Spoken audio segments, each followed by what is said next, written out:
UK പര്യടനത്തിൽ ആശ്വസിക്കാൻ പോലും ഒരു വിജയം പോലും ഇല്ലാതെയാണ് കേട്ടോ T20 ലോക ചാമ്പ്യന്മാരായ ഇന്ത്യ മടങ്ങുന്നത്. ലോകകപ്പ് വിജയത്തിന് പിറകെ ഇങ്ങനെയൊരു മാനഹാനി ഇന്ത്യ ഒട്ടും തന്നെ പ്രതീക്ഷിച്ചില്ല എന്ന് വേണമെങ്കിൽ തന്നെ പറയാം. താരതമ്യേന കുഞ്ഞൻ ടീമെന്ന് കരുതപ്പെടുന്ന അയർലൻഡിനോടുകൂടി 2 മത്സരങ്ങളുള്ള T20 പരമ്പരയിൽ 2 നാണം കെട്ട് തോറ്റ് പരമ്പര നഷ്ടപ്പെട്ടിട്ടുണ്ടായിരുന്നു കേട്ടോ. അതിനുശേഷമായിരുന്നു ഇംഗ്ലണ്ടിൽ 5 മത്സരങ്ങളുള്ള പരമ്പരകൾക്കായിട്ട് എത്തുന്നത്. അതിൽ 4-0 കേട്ടോ ഇന്ത്യ തോറ്റ് പരമ്പര നഷ്ടമായത്. IPL വിന്നിംഗ് ക്യാപ്റ്റനായിട്ടുള്ള ശ്രേയസ് അയ്യർ ഇത്രയും ദയനീയമായൊരു തുടക്കം ഇന്ത്യൻ നായകൻ എന്ന നിലയിൽ സ്വപ്നം പോലും കണ്ടു കാണില്ല എന്ന് തന്നെയാണ് കേട്ടോ. ക്യാപ്റ്റനായ ഒരു ജയം പോലും ഇല്ലാതെയാണ് ശ്രേയസ് അയ്യർ നാണം കെട്ടിയിരിക്കുന്നത്. യഥാർത്ഥത്തിൽ ഇത്രയും ദയനീയമായൊരു അവസ്ഥയിലേക്ക് ഇന്ത്യൻ ടീം കൂപ്പുവെത്തുമെന്ന് ഒരിക്കലും വിചാരിച്ചിരുന്നില്ല. എന്നാൽ ഇപ്പോഴത്തെ T20 സ്ക്വാഡിൽ നിന്നും ഇന്ത്യ ഇങ്ങനെയുള്ള അവസ്ഥയ്ക്ക് കാരണമായ പലരെയും ടീമിൽ നിന്നും മാറ്റാനുള്ളൊരു സാധ്യതയാണ് കേട്ടോ ഇനി കാണുന്നത്.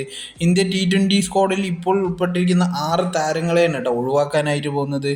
അതിൽ ഒന്നാമത്തെ ആൾ ആരാണെന്ന് പറഞ്ഞു കഴിഞ്ഞാൽ ഇപ്പം നിലവിലെ T20 ടീമിൻ്റെ വൈസ് ക്യാപ്റ്റൻ കൂടിയായിട്ടുള്ള തിലക് വർമ്മയാണ് കേട്ടോ. ഏഷ്യ കപ്പിലെ ഫൈനലിൽ പാകിസ്ഥാനുമായിട്ടുള്ളൊരു മത്സരം മാത്രമാണ് കേട്ടോ അദ്ദേഹത്തിൻ്റെ പ്രീവിയസിലെ ഏറ്റവും നല്ലൊരു മത്സരം എടുത്തു കഴിഞ്ഞാൽ നോക്കാനുള്ളത്. അതിനുശേഷം ഏകദേശം 20ഓളം കളി കഴിഞ്ഞതിൽ അതിൽ എന്നെങ്കിലും എപ്പോഴെങ്കിലും ഒരു 40-50 റൺസ് എടുത്തു എന്നുള്ളൊരു ലെവലിലായിരുന്നു കേട്ടോ അപ്പോൾ തിലക് വർമ്മൻ്റെ കളി പോയിക്കൊണ്ടിരിക്കുന്നത്. അതെന്ന് പറഞ്ഞാൽ ഒരു 10 കളി എടുത്തു കഴിഞ്ഞു പറഞ്ഞാൽ അതിലൊരു 2 കളി മാത്രം ഒരു ബെസ്റ്റ് ഇന്നിങ്സ് ഉണ്ടാവും. ബാക്കിയുള്ള 8 കളിയും പക്ക ഫ്ലോപ്പായിട്ടാണ് തിലക് വർമ്മ കളിച്ചുകൊണ്ടിരിക്കുന്നത്. അതുകൊണ്ട് തന്നെ തിലക് വർമ്മനെ അടുത്ത വരാൻ പോകുന്ന T20 പരമ്പരകളിൽ നിന്നൊക്കെ മാറ്റി നിർത്താനുള്ള സാധ്യതയാണ് കേട്ടോ കാണുന്നത്. അടുത്തതായിട്ട് ടീമിൽ നിന്നും മാറ്റാൻ പോകുന്നത് ഓൾറൗണ്ടർമാരായിട്ടുള്ള അക്ഷർ പട്ടേലും വാഷിങ്ടൺ സുന്ദറുമാണ് കേട്ടോ. നിലവിൽ ഏറ്റവും നല്ല ഓൾറൗണ്ടർമാർ ടീമിൽ ഉണ്ടായിട്ടും ഇവരെ പരിഗണിക്കുന്നത് എന്ത് എന്നുള്ളൊരു ചോദ്യം ഓൾറെഡി വന്നിട്ടുണ്ടായിരുന്നു കേട്ടോ. പിന്നെ നിലവിൽ ഇവരെ കൊണ്ട് ബാറ്റിംഗ് ആണോ ചെയ്യിക്കുന്നത് അല്ലെങ്കിൽ ബോളിംഗ് ആണോ ചെയ്യിപ്പിക്കുന്നത് എന്നുള്ളത് ടീം ക്യാപ്റ്റന് തന്നെ കൺഫ്യൂസ് ആകുന്നൊരു അവസ്ഥ വരെ ഉണ്ടാവാറുണ്ട്. ബാറ്റിംഗ് ആണെങ്കിലും ബോളിംഗ് ആണെങ്കിലും തൊട്ടടുത്ത മത്സരങ്ങൾ എടുത്ത് നോക്കിക്കഴിഞ്ഞു പറഞ്ഞാൽ ഒരു തരത്തിലും ടീമിന് ഉപകരിക്കാത്ത 2 പ്ലെയേഴ്സ് കൂടിയാണ് ഇവർ 2 പേര്.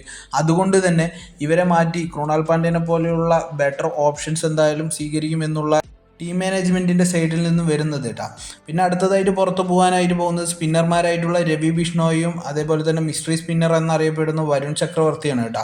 ഇവർ 2 പേരും തൊട്ടടുത്ത മത്സരങ്ങൾ എടുത്തു നോക്കി കഴിഞ്ഞു പറഞ്ഞാൽ കാര്യമായിട്ട് ടീമിന് ഒരു തരത്തിലും പോസിറ്റീവായിട്ടൊരു ഇമ്പാക്റ്റ് ഉണ്ടാക്കിയിട്ടില്ല എന്ന് തന്നെ വേണമെങ്കിൽ പറയാം. പ്രത്യേകിച്ച് സ്പിന്നർമാരിനെ ടീമിൽ ഉൾപ്പെടുത്തുന്നത് ഒരു നല്ലൊരു ഇമ്പാക്റ്റ് ഉണ്ടാക്കാൻ വേണ്ടിയിട്ട് അല്ലെങ്കിൽ ഒരു ടേണിംഗ് പോയിന്റ് ഉണ്ടാക്കാൻ വേണ്ടിയിട്ടൊക്കെ ആയിരുന്നു കേട്ടോ. പക്ഷേ നിലവിൽ ഇവരെ കൊണ്ട് ഒരു തരത്തിലും ഉപകരിച്ചിട്ടില്ല എന്ന് തന്നെ വേണമെങ്കിൽ പറയാം. കൂടാതെ അവസാനമായിട്ട് ടീമിൽ നിന്നും പോകാൻ പോകുന്നത് ഫേസർ കൂടിയായിട്ടുള്ള പ്രസീദ് കൃഷ്ണയാണ് കേട്ടോ. നിലവിൽ T20 ഫോർമാറ്റിലും ടെസ്റ്റ് ഫോർമാറ്റിലും അതേപോലെ തന്നെ വൺ ഡേ ഫോർമാറ്റിലും ഈ 3 ഫോർമാറ്റിലും കളിക്കുന്ന ഒരു പ്ലെയർ കൂടിയാണ് കേട്ടോ ഈ ഒരു പ്രസീദ് കൃഷ്ണ. അതുകൊണ്ട് തന്നെ ഇദ്ദേഹം എന്തിനു വേണ്ടിയിട്ടാണ് ഇപ്പോൾ നിലവിൽ ടീമിൽ കണ്ടിന്യൂ ചെയ്ത് പോകുന്നത് എന്നുള്ളത് ശരിക്കും പറഞ്ഞാൽ കോച്ചിനും അറിയില്ല അല്ലെങ്കിൽ ക്യാപ്റ്റനും അറിയില്ല. ഇവരെ സ്ക്വാഡിൽ ഉൾപ്പെടുത്തിയത് കൊണ്ട് മാത്രം പ്ലേയിങ് 11 കളിപ്പിച്ചു കൊണ്ടുപോകുന്നൊരു അവസ്ഥ വരെ ഉണ്ടായിട്ടുണ്ട്. അതുകൊണ്ട് തന്നെ ബെറ്റർ ഓപ്ഷൻസ് നമ്മുടെ ഇന്ത്യയിൽ ഉണ്ടായിട്ടും ഇവരെ പോലെയുള്ള മാക്സിമം റൺസ് വിട്ടുകൊടുക്കുന്ന അല്ലെങ്കിൽ തല്ലികൊള്ളുകളായിട്ടുള്ള ബൗളേഴ്സിനെ ഇപ്പോഴും നിലനിർത്തുന്നത് എന്ത് അടിസ്ഥാനത്തിലാണ് എന്നുള്ളത് തന്നെയാണ് കേട്ടോ മുൻ ക്രിക്കറ്റ് പ്ലെയേഴ്സ് വരെ ചർച്ച ചെയ്തുകൊണ്ടിരിക്കുന്നത്. അതുകൊണ്ട് തന്നെ ഭുവനേശ്വർ കുമാർ അല്ലെങ്കിൽ മുഹമ്മദ് ഷമിനെ പോലെയുള്ള പ്ലെയേഴ്സിനെ ടീമിലേക്ക് കൊണ്ടുവരികയും ഇതേപോലുള്ള പ്ലെയേഴ്സിനെ മാറ്റി നിർത്തുകയാണ് കേട്ടോ ഇന്ത്യൻ ടീം ചെയ്യാൻ പോകുന്നത്.